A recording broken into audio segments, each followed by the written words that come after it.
Does your brain feel like a web browser with 100 tabs open? In today's world, we are addicted to noise, information, and constant thinking. But what if the secret to true power and happiness wasn't adding more to your mind, but taking everything out? In this video, I share a timeless lesson from my journey as a monk about the art of emptying your mind. We explore why we cling to mental clutter, share an ancient story about a teacup that changed my life, and practice a simple technique to find clarity right now. If you are feeling overwhelmed, anxious, or stuck, this message is for you. Sit back, take a deep breath, and let's walk this path together. In this video, we cover the heavy burden of mental hoarding, the Zen story of the overflowing cup, how to let your thoughts settle like mud in water, practical steps to find stillness today. Join the journey to inner peace. www.youtube.com share the thought compass V1 comment below. What is one worry you are ready to let go of today? Imagine for a moment that you are carrying a backpack. But this isn't a normal backpack. It is one you have been wearing since the moment you woke up this morning.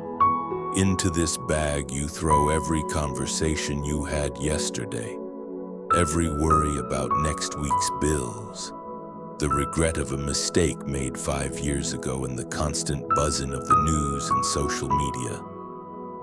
By noon, this bag is heavy. By evening, it is crushing you. And yet, most of us go to sleep wearing it, only to wake up and add more weight the next day. This is the state of the modern mind. We are exhausted, not because of what we do, but because of what we carry. Today, I want to talk to you about a concept that is often misunderstood but is essential for your peace: the art of emptying your mind. When I first began my journey as a monk, I was exactly like that backpack, full to the brim. I was eager, I was ambitious, and I wanted to achieve enlightenment as if it were a trophy to be won. I remember approaching my teacher, a master of great silence, and I began to bombard him with questions. I told him about the books I had read, the philosophies I understood, and the techniques I had perfected. I was trying to show him how ready I was. My teacher smiled, said nothing, and invited me to sit for tea. He placed a cup in front of me and began to pour. The tea rose to the rim, but he didn't stop. He kept pouring. The hot liquid spilled over the sides of the cup, onto the saucer, onto the wooden table, and finally onto my robes. I jumped up and shouted, "Stop! Can't you see the cup is full? No more will go in." My teacher set the pot down gently and looked me in the eye. "You are like this cup," he said softly. "You are full of your own opinions, your own speculations, and your own noise. How can I show you the truth of Zen unless you first empty your cup?" That moment stayed with me forever because it highlights the great paradox of our lives. We seek peace, answers, and clarity, but we have no room for them to enter. We are terrified of silence because we equate emptiness with nothingness, with being dull or stupid. But in our tradition, an empty mind is not a blank mind. It is an open mind.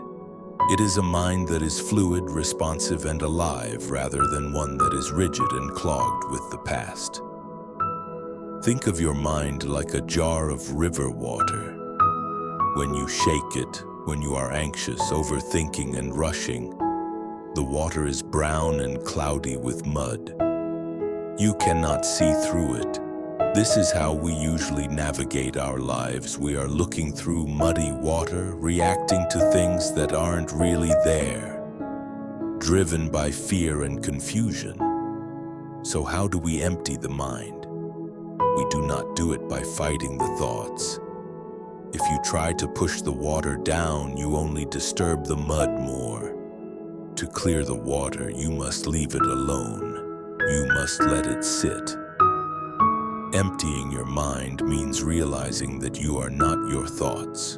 You are the space in which your thoughts happen. When a worry comes, perhaps about your job or a relationship, instead of grabbing it and putting it in your backpack, imagine you are standing on the bank of a river. That worry is just a leaf floating by. You see it, you acknowledge it, but you do not fish it out of the water. You let it float downstream. When you practice this observation, a strange thing happens. The mud begins to settle. The backpack gets lighter. You realize that you don't need to figure everything out right this second. When you empty your mind of the need to control the future, you make space for the present moment to enter. And the present moment is the only place where life actually exists. It is the only place where you can smell the rain, taste your tea, or truly listen to a loved one without planning your response. My friends, your mind is a brilliant tool, but it makes a terrible master. If you want to find happiness, you must stop hoarding mental clutter. Take a deep breath right now. Hold it for a moment. And as you exhale, imagine putting that heavy backpack down on the floor.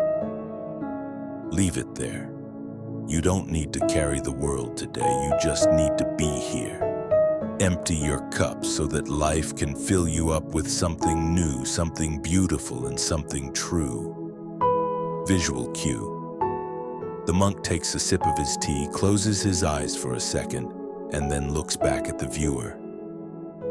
If you found value in this silence today, I invite you to subscribe and ring the bell so we can continue to walk this path together.